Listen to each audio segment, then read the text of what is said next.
우리가 요한계시록의 말씀을 살펴보고 있는데 이제 거의 마지막 단계에 이르게 됐습니다. 21장과 22장 그리고 그 앞에 부분을 우리가 살펴보고 있는데요.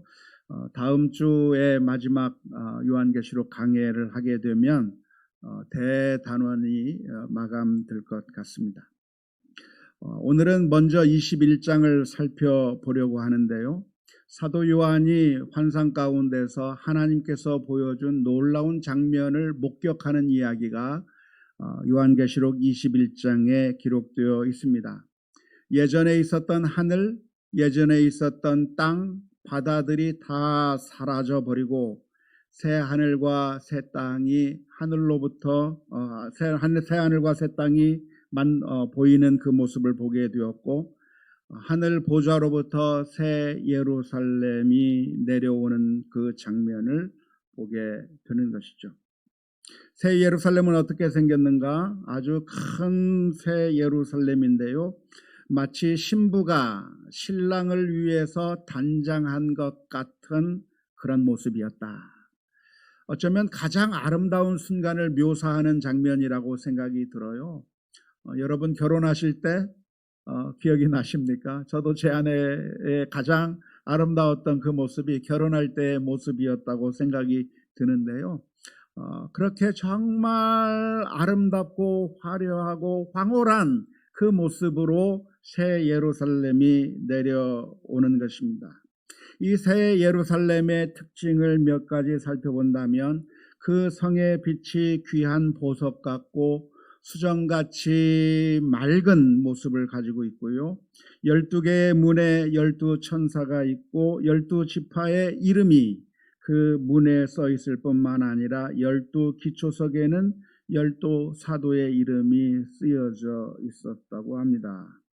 그런데 아주 놀라운 특징 가운데 하나는 그 예루살렘 성 안에 성전이 없었다고 하는 것이죠. 성전만 없는 것이 아니라 해와 달이 비추는 것이 아무 의미가 없는데 그것은 하나님께서 비추시는 그 영광이 너무나도 밝아서 어린 양이 등불이 되기 때문에 그 성전, 그 예루살렘 자체가 너무나도 빛나서 더 이상 태양도 필요 없고 달도 필요 없고 그 어느 형광등도 LED 형광등도 필요 없는 그런 밝은 곳이고, 밤이 없기 때문에 성들의 문을 닫지도 않고 오직 생명책에 기록된 사람만이 그 안에 들어가는 것이라고 요한계시록 21장에 기록되어 있습니다.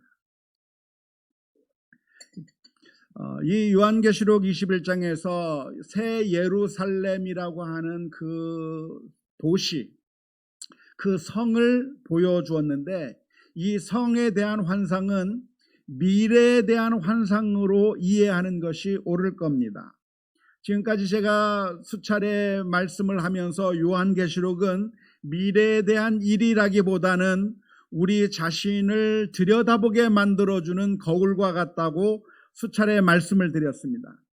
그러니까 요한계시록을 해석할 때 모든 것들이 다 미래에 있을 것이라고 생각하고 해석하게 되면 요한계시록을 오해하게 된다고 말씀을 드렸는데요. 그래서 기본적으로 이 요한계시록이라고 하는 것이 미래에 대한 이야기가 아니라 우리 자신을 들여다보게 만들어주고 우리의 영적인 실체를 보게 만들어주는 그런 거울과 같은 것이라고 말씀을 드렸는데, 그런 거울과 같은 것만 있는 것이 아니라 미래에 대한 예언도 포함되어 있는 것이죠. 오늘 새 예루살렘 성이라고 하는 이 환상은 미래에 이루어질 일에 대한 그런 예언이라고 말할 수가 있겠습니다. 마지막 날에 성도들이 궁극적으로 들어가야 될 곳, 그곳이 어디죠? 천국이죠. 저 새 하늘, 새 땅, 저 새 예루살렘, 저 하늘나라로 들어가게 되는 소망을 가지고 우리가 살게 되는데, 오늘 하나님께서는 사도 요한에게 우리가 궁극적으로 들어가야 될 그 하늘나라, 성전, 새로운 예루살렘에 대해서 보여주고 있다고 이해하는 것이 옳을 것입니다. 사도 요한이 환상 가운데 이 새 예루살렘이라고 하는 그 장면을 보았는데 이것은 아마도 큰 위로가 되었을 거라고 생각이 듭니다. 또한 사도 요한으로부터 이 새 예루살렘에 대한 이야기를 듣게 된 초대교회 성도들도 아주 큰 위로를 받았을 거라고 생각이 듭니다. 왜냐하면 지금 사도 요한과 초대교회 성도들이 살아가고 있는 바로 지금 이 세상은 아주 고통스러운 곳이기 때문에 그렇습니다. 악의 세력을 잡고 있고 믿음을 가지고 있다고 하는 것 때문에 박해를 당하고 있고 믿음을 지키는 것이 너무나도 힘들게 신앙생활을 해가고 있는 그 성도들에게 하나님께서 보여주시는 것은 우리들의 삶이 이렇게 살다가 망해버리는 것이 아니라 저 하늘나라에 대한 소망이 우리를 기다리고 있다. 우리가 이렇게 살다가 망해버리는 것이 아니라 궁극적으로는 저 새 예루살렘에 들어가게 된다고 하는 메시지이기 때문에 고난을 당하는 성도들에게는 아주 큰 위로의 말씀이라고 할 수가 있겠습니다.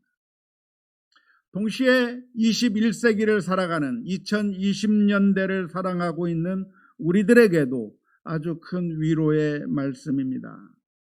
코로나로 인해서 일상이 무너져 버리고 이게 언제 끝나나 하고 있는데 끝나는 것이 아니라 오히려 2차 대확산 그리고 또 예고하기로는 3차 대확산이 있을 것이라고도 말하고 2,000명씩 매일 확진자가 생길지도 모른다고 하는 그런 불안한 이야기들이 우리 주변에서 들려지는 가운데 이러다가 완전 쫄딱 망하는 것이 아닐까. 이러다가는 우리의 삶이 완전히 무너져 버리지 않을까 불안에 떨고 있는 우리들에게도 아주 놀라운 소식이라고 생각을 합니다. 하나님께서 이 사도 요한에게 새 예루살렘의 모습을 보여주신 이유가 무엇일까요? 그것은 지금 이 세상에 돌아가는 것만을 바라볼 것이 아니라 우리가 궁극적으로 어느 목적지를 향해서 가고 있는가를 보여주시기 위한 청사진을 보여주는 것입니다. 우리가 어디로 가느냐? 우리의 목적지가 바로 저기다. 걱정하지 말고 두려워하지 말고 저 목적지를 향해서 가자고 그 청사진을 이 하나님께서 보여주고 계시는 것입니다. 여러분들은 지금 기억하십니까? 우리가 현우 빌딩에서 신앙생활을 할 때를 기억하고 계십니까? 아니 그 이전에 아주 힘들고 어렵게 신앙생활을 하던 그때를 지금 기억하고 계십니까? 정말 하나님이 살아계시다고 한다면 정의가 이루어지는 것이 당연할 것이고 모든 일들이 순리대로 돌아가야 할 것이라고 기대하고 있는데 우리들 앞에서 펼쳐지고 있는 그런 상황은 황당한 일들이 자꾸만 생겨나는 것이죠. 말도 안 되는 일들이 우리들의 눈앞에 벌어지는 겁니다. 함께했던 믿음의 사람들이 하나씩 둘씩 쓰러져 버리고 이러다가는 우리도 망해버릴 수 있겠다고 하는 그런 위기가 우리들 마음 가운데 들어오던 때가 있었을 것입니다. 그렇게 현우 빌딩에서 신앙생활을 하다가 2년 전에 우리 이 지역에 예배당을 마련하게 되는 그 순간부터 얼마나 그 마음이 기뻤는지 몰라요. 이곳에 예배당을 매입하고 그리고 증축을 해서 우리가 들어가게 되기로 했을 때 여러분들은 어땠는지 모르겠지만 저는 굉장히 기뻤어요. 특별히 설계도를 보면서 1층은 어떻게 확장을 하고 2층은 어떻게 조정을 하고 3층에는 무슨 건물을 집어넣고 해서 이 건물들을 그려주는 그 청사진을 보게 되었을 때 드디어 우리도 이 빌딩에서 나가서 우리가 지상으로 내려가는구나. 그리고 이런 건물을 마련하게 되겠구나. 그런 것들을 생각하면서 굉장히 가슴이 벅찼던 기억이 있습니다. 설계도를 바라보면서, 아직 완성되지는 않았지만 설계도를 바라보면서 조금만 참고 기다리면 이 설계도대로 지어지겠지. 그게 사실은 저만의 생각이 아니라 우리 교회 성도님들 대부분의 생각이었던 것 같아요. 어떤 집사님은 매일매일 자전거를 타고 운동하시는데, 그 운동하던 평상시 다니던 그 길이 아니라 교회 앞으로 방향을 바꾸어서 교회가 지어져 가는 그 모습을 바라보고 한참 동안 바라보다가 가시는 거예요.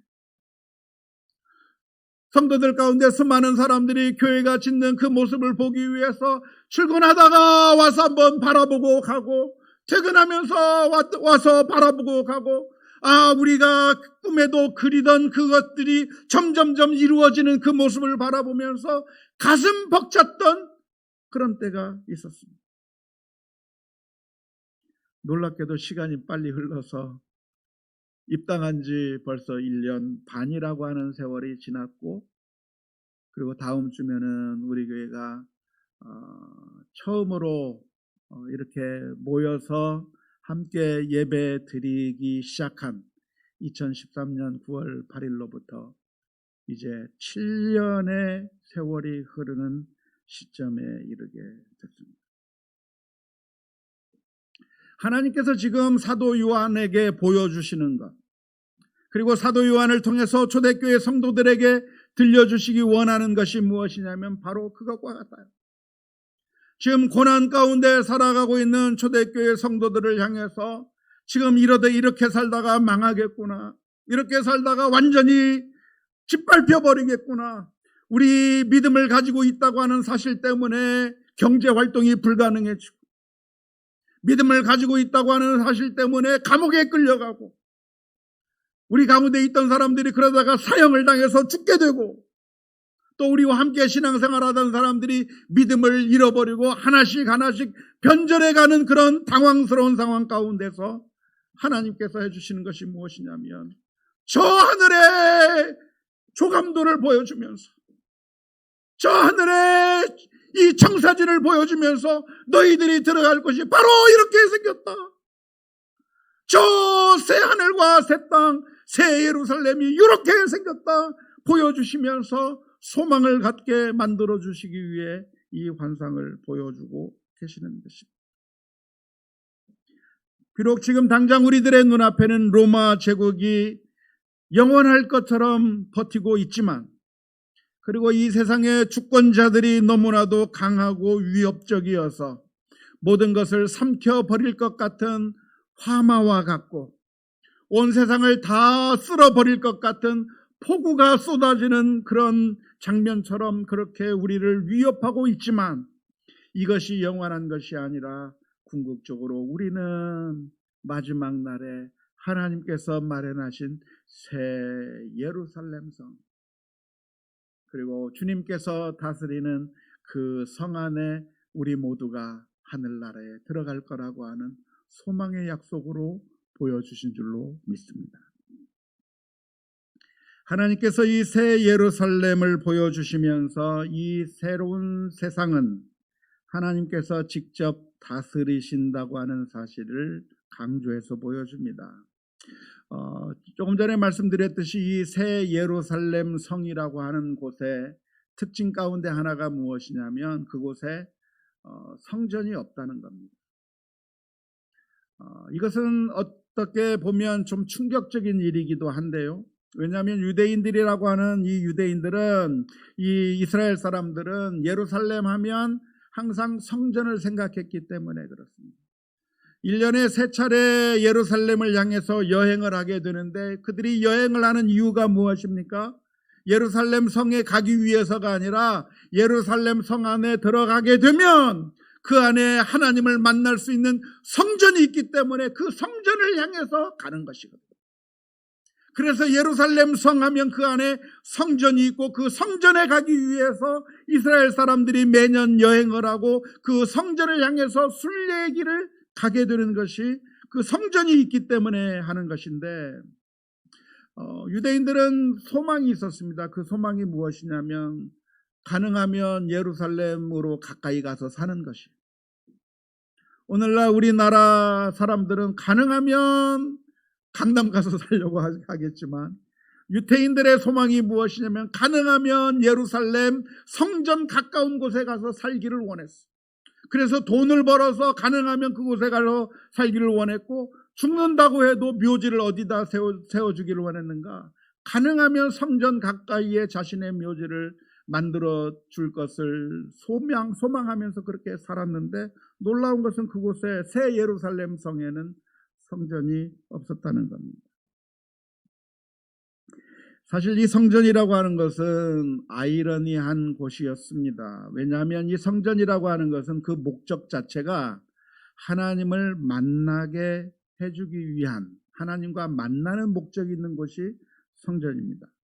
하지만 실제 그 성전이 돌아가는 모습을 보게 되면 그 성전 가운데서 하나님을 만날 수가 없었어요.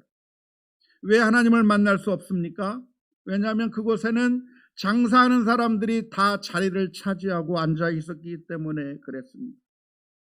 성전에서 하나님께 예배해야 되고 하나님을 만나야 되고 하나님께 기도하고 하나님과 교제하는 곳이 되어야 되는데, 그 성전을 차지한 사람들이 누구냐면 장사하는 사람들이에요.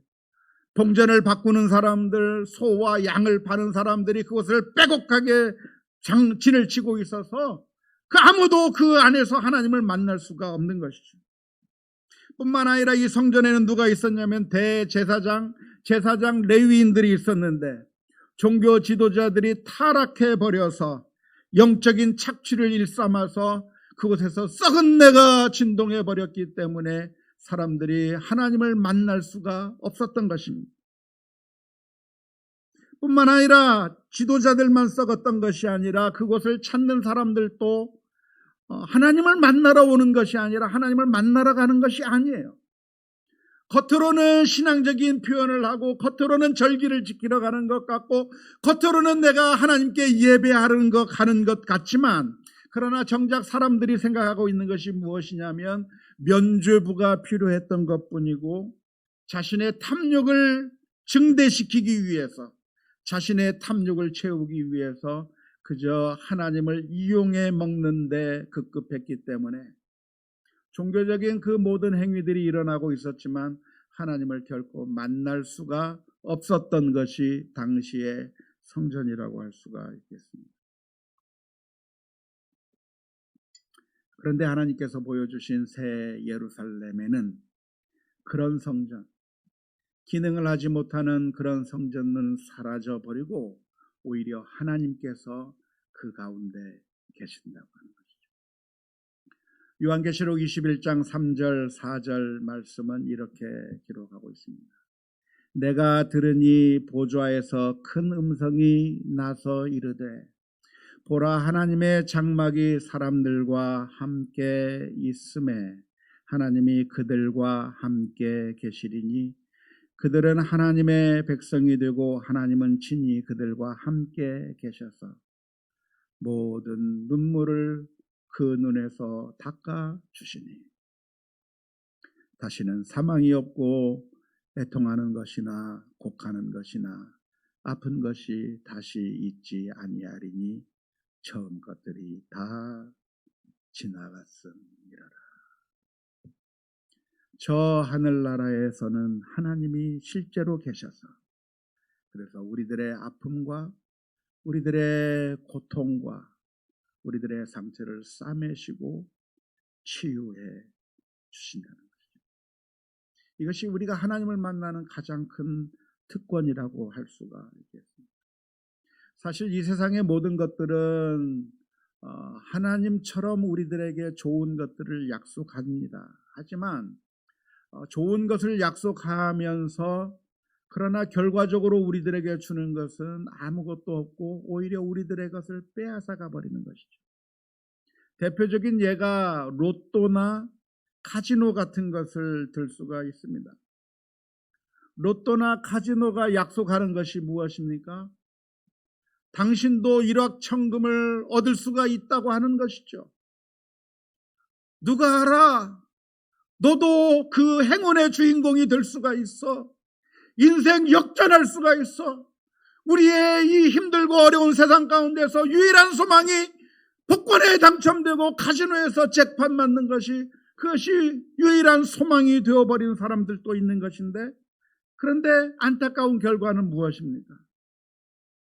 그렇게 해서 일확천금을 누리거나 인생 역전을 해버린 사람들이 있는 것이 아니라, 그런 사람들에 대한 뉴스는 항상 듣는데, 그런데 나한테는 그게 안 와요. 결국 무엇이냐면, 이 로또나 카지노가 가장 사악한 게 무엇입니까? 가장 힘들고 어려운 사람들의 호주머니를 털어간다는 거예요. 누가 복권을 사겠어요? 누가 카지노에 가겠어요? 돈 있는 사람이 아니라 다른 모든 것에 소망을 걸 수 없는 가난한 사람들이 일확천금을 꿈꾸며 그곳을 향해 가는데, 그 사람들의 얼마 남지 않은 돈마저도 갉아버리는 그런 사악한 제도가 로또와 카지노의 모습인 것인데, 이게 바로 이 세상 우상들이 우리들을 향해서 보여주는 모습입니다.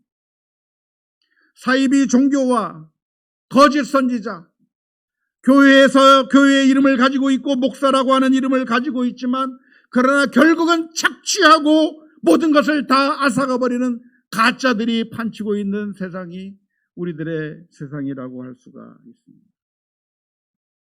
그런데 이 세상은 우리들에게 헛된 약속을 하면서 우리들의 모든 것들을 다 갈취해 가 버리지만, 하나님은 어떤 하나님이신가?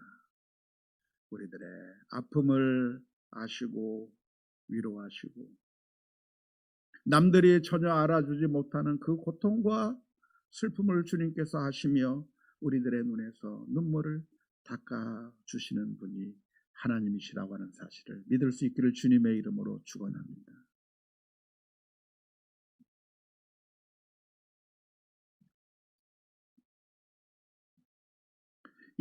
보면 22장을 보면 또 다른 장면이 하나 등장합니다. 하나님의 보좌로부터 생명수 강이 흘러나옵니다. 하나님의 보좌, 어린 양 보좌로부터 생명수 강이 흐르는데요, 물이라고 하는 것은 우리를 살리고 우리에게 갈급함을 해결해 주는 그런 것이 바로 물이라고 할 수 있는데, 수정같이 맑은 생명수 강이 흐르고 그 좌우에는 생명나무들이 있어서 그 생명나무에는 12가지 열매가 맺히고 그 잎사귀는 만국을 치료하는 치료제가 된다고 하는 그 환상을 보여주시는 것이죠. 치워도 되겠습니다. 이러한 환상을 보여주시는 것을 볼 때 우리는 이 장면을 보면서 어떤 장면이 기억이 나십니까? 창세기의 장면이 기억이 나는 것이죠. 에덴 동산이 기억이 나는 것이죠. 에덴 동산 하면 무엇이 생각이 납니까? 아담과 하와가 하나님을 배반하고 하나님을 거역해서 쫓겨났던 그 안타까운 장면이 생각이 납니다. 하나님을 예배하고 하나님을 순종하며 살았다고 한다면 영원한 행복의 길로 갈 수가 있었는데, 사람이 선택한 것은 하나님을 거부한 것이죠. 그리고 이 세상의 것을 우상으로 섬긴 것이고, 하나님의 말씀이 아니라 사탄의 말에 귀를 기울인 것이고, 하나님을 거역하는 삶을 선택한 그 결과가 얼마나 무서운 것인가를 창세기에서는 기록하고 있습니다. 그 이후로 인생은 어떤 인생이 되었습니까? 죽음으로 달려가는 인생이 된 것이죠. 그래서 죽음에 이르는 병을 앓고 산다고 하는 것인데, 그런 죽음에 이르는 병에 대한 치료제가 우리들에게 없었던 것입니다. 그런데 요한계시록 22장에서 보여주는 환상이 무엇이냐면, 하나님께서는 다시 그 에덴 동산의 축복을 허락해 주시는 것이죠. 3절 말씀에, 요한계시록 22장 3절 말씀에 다시 저주가 없으며 라고 기록하고 있습니다. 아담과 하와의 범죄로 말미암아 온 땅이 저주를 받고, 사람들도 저주를 받아서 정말 노동을 해도 땀을 흘려도 다 썩을 것밖에 되지 않고, 아기를 잉태하는 것도 그것도 잉태의 고통을 당하는 그런 것들로 다 변해버리는 모든 인생의 삶 자체가 저주로 가득 찬 인생이 될 수밖에 없었는데, 하나님께서 그런 우리들을 다시 회복시켜 주시고 질병을 치유해 주시고 이제는 거룩한 하나님의 자녀로 살아갈 수 있도록 회복시켜 주시는 그 환상의 모습을 보여주고 있는 줄로 믿습니다. 지금까지 우리가 살펴본 것처럼 요한계시록의 말씀은 우리들에게 두려움과 공포를 주시는 말씀이 아니라 사실은 희망과 기대를 바라보게 만드는 말씀입니다. 종종 요한계시록을 설명하면서 이 요한계시록의 말씀을 통해서 우리가 살다 보면 아주 힘들고 어려운 고난을 당하게 될 것이다. 무서운 시대가 도래하게 될 것이고 정말 어마어마한 재앙들이 닥치게 될 것이라고 하면서 공포심을 조장하는 그런 분들이 많이 있습니다. 목회자들 가운데는 그렇게 잘못 배워서 그렇게 말하는 분들이 꽤 많이 있습니다. 제가 아는 어떤 선교사님도 저랑 대화를 하는 가운데 그분이 이 요한계시록을 철저하게 오해하고 있는 것을 발견했는데요. 그분은 이렇게 저한테 이렇게 말씀하시더라고요. 나는 주님이 빨리 재림했으면 좋겠어요. 빨리 주님이 오실 날을 기다리고 있어요. 거기까지 말할 때는 너무나도 좋았습니다. 그런데 그분이 한마디 더 붙이는 거예요. 그런데 주님께서 재림하시기 전에 우리가 천국에 가기 전에 있게 될 7년 대환란의 기간이 있다고 하는데 그것이 무서워서 그날이 오기가 너무나도 걱정스럽고 너무나도 두렵다고 하는 이야기를 제가 들었습니다. 그래서 제가 그분에게 말씀드렸어요. 선교사님, 7년 대환란이 있다고 하는 것은 잘못된 해석입니다. 그 7년 대환란은 미래에 있을 어떤 고통스러운 날이 아니라 사실 우리가 살아가고 있는 이 시대를 말하는 것뿐이고, 설사 7년 대환란이 마지막 날에 그런 날이 있다고 할지라도 요한계시록에서 들려주시는 그 말씀이 무엇이냐면, 그 약속이 무엇이냐면, 아무리 고난과 고통이 다가온다고 할지라도 하나님께서 우리를 안으시고 우리를 품으시고 우리를 보호해 주신다고 하는 그 약속의 말씀이 있다고 하는 사실을 이야기했습니다. 오늘 이 말씀도 역시 마찬가지입니다. 마지막 날에 우리가 바라보아야 될 것이 있다고 한다면, 지금 우리가 살아가는 가운데 우리의 삶이 늘 편안하고 좋은 것만 있는 것은 아닙니다. 고통의 길을 걸어갈 수도 있고 예기치 못한 커다란 장애물이 우리들 앞에 놓여져 있을 수도 있겠지만, 그러나 우리가 바라봐야 될 것이 있다고 한다면 하나님께서 들려주시는 그 놀라운 청사진입니다. 하나님께서 새 예루살렘을 보여주시면서, 그리고 생명수 강가를 보여주시면서 내가 너희를 회복시켜 주시고 또한 너희들의 눈에서 눈물을 닦아주시겠다고 약속해 주신 그 하나님의 말씀을 들으면서 우리가 지금 이 힘들고 어려운 상황 가운데서도 예수 그리스도 안에서 소망을 가지고 담대하게 승리하는 저와 여러분들이 다 될 수 있기를 주님의 이름으로 축원합니다. 힘들고 지칠 때 이 세상의 것들만 바라본다고 한다면 우리들의 마음은 무너질 수밖에 없습니다. 하지만 그 옛날 하나님께서 사도 요한에게 그리고 초대교회 성도들에게 보여주신 그 확실한 소망이 무엇이냐면, 하나님께서 모든 것을 다스리시고 또한 하나님께서 다스리신 그 새 예루살렘에서 우리들의 수고와 아픔을 만져주시고 우리들의 눈에서 눈물을 닦아주시고, 네가 고생한 건 내가 다 안다. 슬프고 고통스러웠던 그것들 다 안아주시며 위로해 주실 거라고 하는 사실을 기억하면서 믿음으로 승리하는 우리 모두가 다 될 수 있기를 주님의 이름으로 축원합니다.